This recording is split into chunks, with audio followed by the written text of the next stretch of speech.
Hi guys, நான் அவங்க இடத்துல தண்டபாணி. இன்றைக்கி வந்து குரு பூர்ணிமா இல்லைங்களா? குருவிற்கு வணக்கம் செய்யக்கூடிய ஒரு முக்கியமான ஒரு நாள். இந்த நாளில் வந்து சித்தபெருமக்களை தவிர வேறு யாரை நம்ம பெரியவங்களாக சொல்லி காட்ட முடியும் இல்லையா?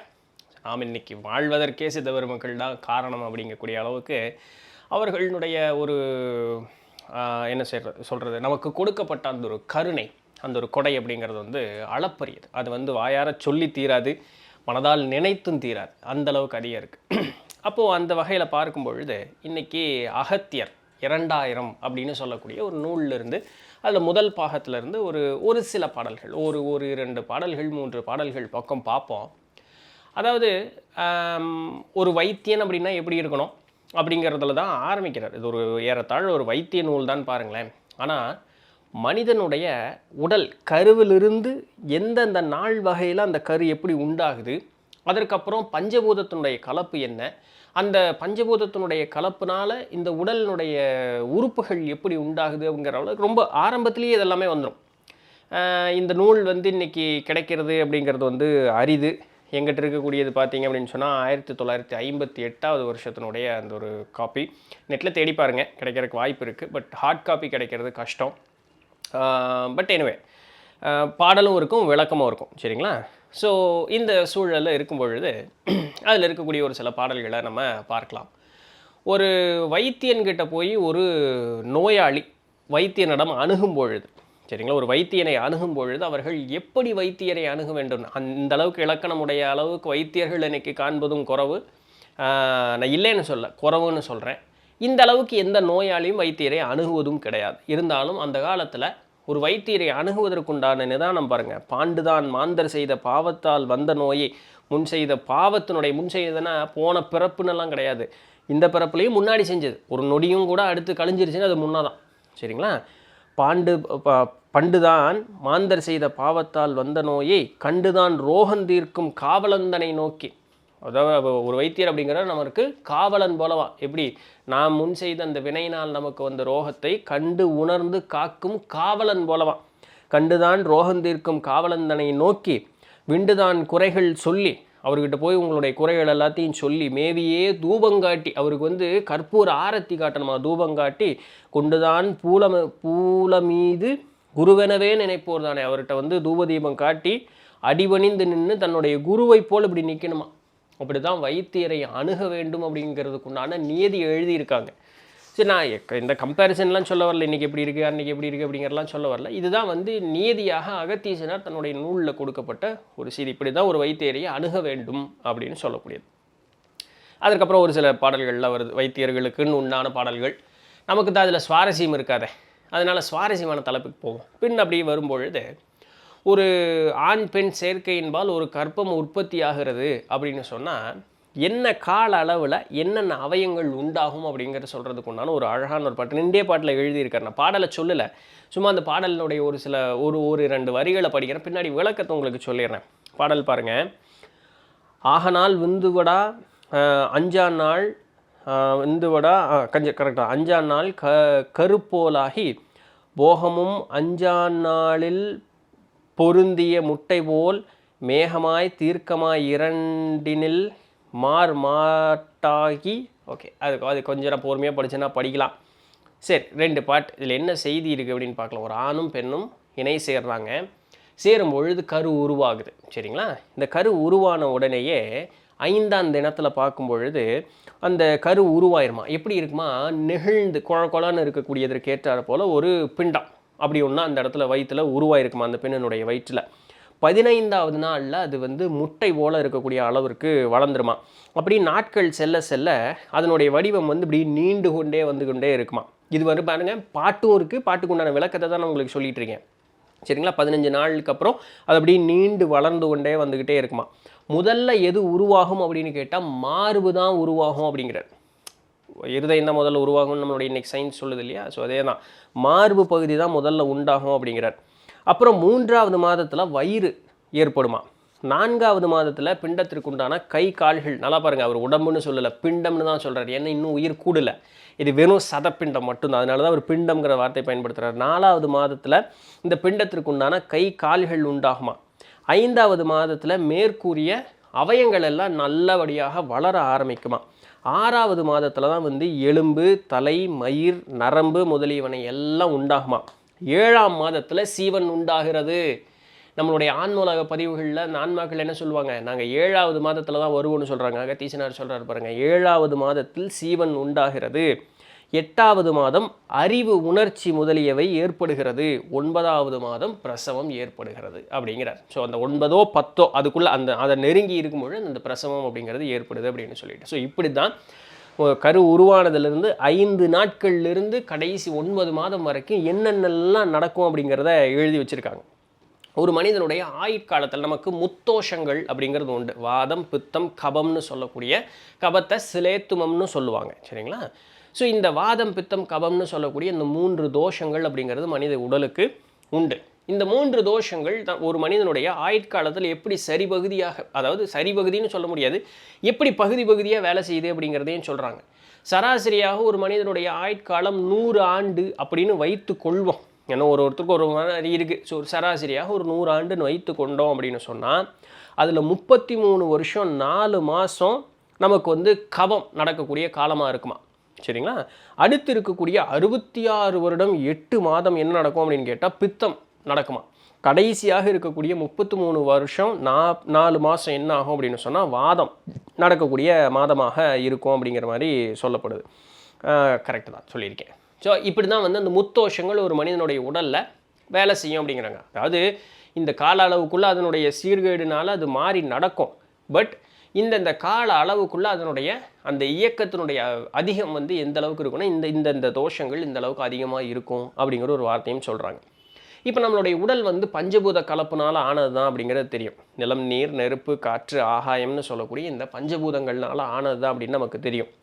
அந்த பஞ்சபூதங்களும் ஒரு மனிதனுடைய ஆயுட்காலத்தில் வந்து எப்படி இந்த உடலில் வேலை செய்யுது, அதனுடைய வீரியத்துவம் எது, இந்த காலகட்டத்தில் எந்த பஞ்சபூதத்தினுடைய தன்மை வந்து வீரியமாக இருக்குது அப்படிங்கிறத சொல்கிறார் பாருங்கள். மண்ணின் கூறு 20 தான் வளர்ப்பு தேயு வாயு விண்ணின் கூரோடே 100 வயதென விளம்பும்பால் எண்ணில் 37 கோடி ரோகமும் இதுதாக பெண்ணின் மிக் காயமான பிரித்து நான் மொழிகின்றேனே அப்படிங்கிறார். என்ன சொல்கிறாரு, 20 வருஷமாக எல்லாம் பிரிஞ்சுக்குமா. முதல் 20 வருடம் அவன் வந்து எப்படி இருப்பான், பிருத்திவின்னு சொல்லக்கூடிய நிலத்தத்துவம் உயர்ந்தோங்கி நிற்பான். அந்த பிருத்திவி தத்துவம் இருக்கும்பொழுது தான் பார்த்தீங்கன்னா என்ன ஆகும், எந்த ஒரு மனுஷனையும் கையில் புட்டிக்கவே முடியாது. அவனுக்கு வந்து இந்த உலக இச்சை அப்படின்னு சொல்லக்கூடியது வந்து பயங்கர அதிகமாக இருக்கும் முதல் 10 வருடம் இல்லைங்களா, சாரி 20 வருஷம். அப்போ முதல் 20 வருடம் பிருத்திவின்னு சொல்லக்கூடிய அந்த மண்ணினுடைய தத்துவம் அவனுக்கு வந்து ஓங்கி நிற்கும், உடல் வலுப்பெறக்கூடிய அந்த ஒரு காலம் அப்படிங்கிற அந்த ஒரு காலம் தான். அடுத்த 20 வருடம், அதாவது 40 வயது வரைக்கும் அப்புன்னு சொல்லக்கூடிய நீரினுடைய தன்மை அப்படிங்கிறது இவனுக்கு வந்து அதிகமாக இருக்கும். ஓட்டமாக ஓடுவான், எல்லா பலமும் கூட்டிடுவான் 20 வருஷத்துக்குள்ளே. அடுத்து 20 வருஷம் ஓடுற ஓட்டத்துக்கு அளவே இருக்காது. கடைசி அந்த அடுத்த 20 வருஷம், அதாவது 40லேருந்து 60 வயசு வரைக்கும் நெருப்பினுடைய காலம், அதாவது தேயின்னு சொல்லக்கூடிய அந்த பூதத்தினுடைய காலமாக இருக்கும் அப்படிங்கிறார். அப்போ அந்த 20 வருஷத்தில் அவனுக்கு நோயுறுவது அப்படிங்கிறதெல்லாம் அப்படியே மேலிட ஆரம்பிக்கும் கொஞ்சம் கொஞ்சமாக. அடுத்து 60லேருந்து 80 வயசு வரைக்கும் வாயுன்னு சொல்லக்கூடிய அந்த ஒரு தத்துவம் அது வந்து அப்படியே அடங்கி ஒடுங்கி இருக்கக்கூடிய காலமாக இருக்கும். அந்த 80லேருந்து 100 வயது அப்படிங்கும் பொழுது ஆகாய தத்துவம் அப்படிங்கிறது வேலை செய்யும். டாட்டா பைக்கு உண்டான காலம் அந்த ஒரு காலத்தில் தான் வந்து சேரும். அவங்க வந்து அப்படி முழுசும் அப்படியே அடங்கி ஓய்ந்த ஒரு நிலை அப்படிங்கிறதுக்கு போயிடுவாங்க. ஸோ ஒரு 20 வருட கால அளவில் நம்மளுடைய வாழ்க்கையினுடைய பயணம் அப்படிங்கிறது ஏற்பட்டு கொண்டே இருக்கும் அப்படிங்கிற மாதிரி சொல்கிறாங்க.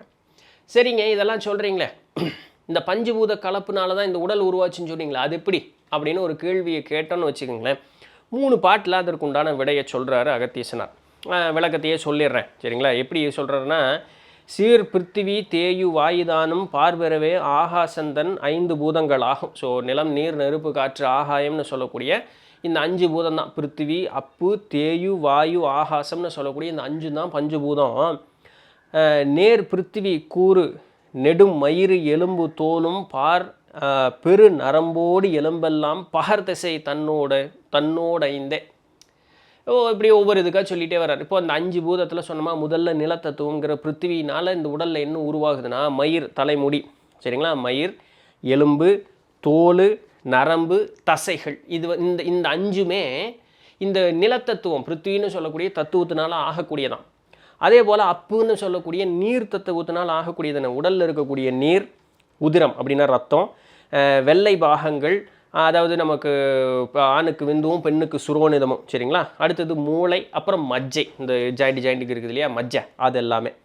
அடுத்தது தேயுன்னு சொல்லக்கூடிய நெருப்பினுடைய அம்சத்தினால நம்ம உண்ணக்கூடிய ஆகாரங்கள், அதனுடைய செரிமான வேலைகள், நமக்கு டைஜஷன் ப்ராசஸில் நடக்கலாம். அது பயம், உணர்வு கூட ஒரு பயம், போகம், ஸோ புணர்ச்சியின் போல் ஏற்படக்கூடிய அந்த ஒரு போகம், சோம்பல், தூக்கம், இதெல்லாமே ஏற்படுது. வாயுவினுடைய அம்சத்தினால் ஏற்படக்கூடியது என்ன? ஓடுதல், நல்லா அதுக்கு உண்டான எனர்ஜி இருக்குது பார்த்தீங்களா, அந்த ஓடுதல், இருத்தல், உட்கார்றது, நடத்தல், நிற்றல், கிடத்தல், ஸோ நிற்க, நடக்க, படுக்க, அந்த அந்த வேலைகள் எல்லாம் செய்கிறது இது வாயுவினுடைய அம்சங்கள். அடுத்தது கடைசியாக ஆகாசத்தினுடைய அம்சம் என்ன சொல்லுவோம்? காம, குரோத, மோக, லோப, மதம், இந்த 5 வேலையும் ஆகாச தத்துவம் செய்ய ஆரம்பிக்கும். ஸோ கடைசியில் வரும்பொழுது என்ன ஆயிடுது அப்படின்னு சொன்னால், நெருப்புலேருந்து வரும்பொழுது நெருப்பு, காற்று, ஆகாயம் 3 வரும்பொழுது அது உணர்வுகளாக மாறிடுது. முன்ன சொன்ன நிலமும் நீரும் வந்து உடலினுடைய அவயங்கள் உண்டானதுக்காக ஆக ஆரம்பிக்குது. ஸோ அதனால தான் இங்கிருந்து நம்ம தப்பிச்சு வெளியே போனோம் அப்படின்னு சொன்னால் ஆகாசத்தை தான் பிடிக்கணும். ஏன்னா உங்களுடைய உணர்வுகள் உங்களுடைய கட்டுக்குள்ளே இருந்துருச்சு அப்படின்னு சொன்னால் இந்த உடலை விட்டு நம்ம தப்பிச்சிடலாம். ஏன்னா அதுதான் கடைசி பாண்டு. உடல் பிரச்சனை கிடையாது, இந்த உடலுக்குள்ளே நம்மளை பிணைக்க வைக்கிறது இந்த ஆகாய தத்துவம், வாயு தத்துவங்கள் தான் நம்மளை பிணைச்சி வைக்கிறது. அதனால தான் என்ன சொல்லுவாங்க, நெருப்பு மூட்டு அப்படிம்பாங்க. குண்டலினி சக்தி எப்படி எழுப்பணும்? நெருப்பு மூட்டி எழுப்பணும் அப்படிம்பாங்க. அந்த நெருப்பு கணந்து விட்டு எரியும் பொழுது உணர்ச்சிகள் வந்து மேலிட ஆரம்பிக்கும். அதை வந்து உங்களுக்கு அப்படியே அப்படியே அப்படியே சாந்தப்படுத்திக்கிட்டே வரணும். அதுக்கு தான் பல வித்தைகள், பல பயிற்சி முறைகள், ஆத்ம விசாரணை எல்லாமே இருக்குது. யார் ஒருவன் இந்த தத்துவத்தை ஜெயிக்கிறானோ ஆகாசத்தோடு அவனால் ஈஸியாக போய் கலந்துட முடியும். இது மட்டும் இல்லாமல் தச வாயுக்கள் எல்லாமே வந்து சொல்லப்படுது.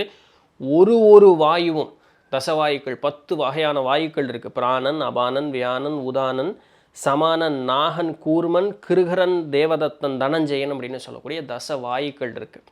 இந்த தச வாயுக்களும் தனித்தனியே உடலில் ஒரு வேலைகளை அது செஞ்சுக்கிட்டே இருக்குது. அதற்குண்டான நீண்டதொரு விளக்கம் அப்படிங்கிறது இருக்குது. ஒரு பிராணன்னு சொல்லக்கூடிய வாயு நீல வண்ணத்தில் இருக்குன்னு சொல்கிறாங்க. யாராவது பார்த்துருக்குமா? பிராணன்கிற வாயு, பேசும் நம் பிராணவாயு பெருகிய நீல வர்ணம், நெஞ்சிலிருந்து கையினுடைய விரல் நுனி வரைக்கும் அதனுடைய பயணம் இருக்குமா. இதெல்லாம் எழுதியிருக்காங்க சித்தவர் மக்கள். இப்படி ஒரு வாயுக்கும் ஒரு தன்மைகள், நிறங்கள், அது பயணிக்கக்கூடிய இடம், அதனுடைய செயல்பாடுன்னு ஒன்று இருக்குது. இதெல்லாம் ஒரு சித்த மருத்துவராக இருக்கக்கூடிய ஒருத்தர் தெரிஞ்சு வச்சுருக்கக்கூடிய ஒரு சராசரி இது தாங்க அனாட்டமி ஃபிசியாலஜி. ஆனால் இன்றைக்கி மாடர்ன் சயின்ஸுக்கு இதெல்லாம் தெரியாது. பட் இது தான் அனாட்டமி ஃபிசியாலஜி. இப்படி ஒவ்வொன்றுக்கும் எழுதியிருக்காங்க. நம்ம பிராணசக்தி அப்படிங்கிறத காற்றெல்லாம் பார்க்க முடியாது எழுதியிருக்கோம். பிராணங்கிற வாயு என்ன இருக்குது? நீல நிறத்தில் இருக்கும், நெஞ்சு பகுதியிலிருந்து விரல் நுனி வரைக்கும் பரவும்னு எல்லாம் எழுதியிருக்காங்க. ஸோ ஒரு நிறைய இருக்குது. அகத்தியர் 2000ன்னு சொல்லக்கூடிய அந்த ஒரு நூல் நல்லது ஒரு நூல். மருத்துவம் படிக்கணும் அப்படின்னு சொல்லக்கூடியவர்கள் பின்ன வர என்ன வரும் அப்படின்னு சொன்னால் நிறைய உடல் நோய்கள், அதற்குண்டான மருந்து முறைகள் எல்லாமே சொல்லுவாங்க. முன்னே இருக்கிறது எல்லாமே இது போல் இருக்கக்கூடிய ஜென்ரலான இன்ஃபர்மேஷன்ஸ் எல்லாமே இப்படி வந்துக்கிட்டே இருக்குது. ஸோ இன்றைக்கி ஒரு இன்ஃபர்மேஷனுக்காக தெரிஞ்சுக்கலாம், இல்லை பெரியவங்க சொல்லியிருக்காங்க இப்படியெல்லாம் இருக்குதுன்னு தெரிஞ்சுக்கோமே. இன்னும் நிறைய செய்திகள் அதுக்குள்ளே இருக்குது. பின்ன ஒரு நாள் காலம் வரும்பொழுது பார்ப்போம். சரிங்களா? ஸோ இதுதான் இன்றைக்கி உண்டான செய்தி. பிடிச்சிருந்திருக்கும், இன்ஃபர்மேட்டிவாக இருந்திருக்கும் நம்புகிறேன். அண்ட் வேறு ஒரு நூல் பிடிச்சி வச்சுருக்கேன். அது கொஞ்சம் புரிய மாட்டேங்குது. பொறுமையாக உட்காந்து படிக்கணும். படிச்சுட்டு அதுக்குண்டான செய்திகள் சிதபெருமகளுடைய அகத்தீசனாருடைய நூல் தான் பின்ன பார்ப்போம். ஸோ நாளைக்கு வேறு ஏதாவது ஒரு சுவாரஸ்யமான செய்தியில் சந்திப்போம். அது வரையும் தொடர்ந்து எழுதுங்கள். நான் உங்கள் இடத்துல நன்றி.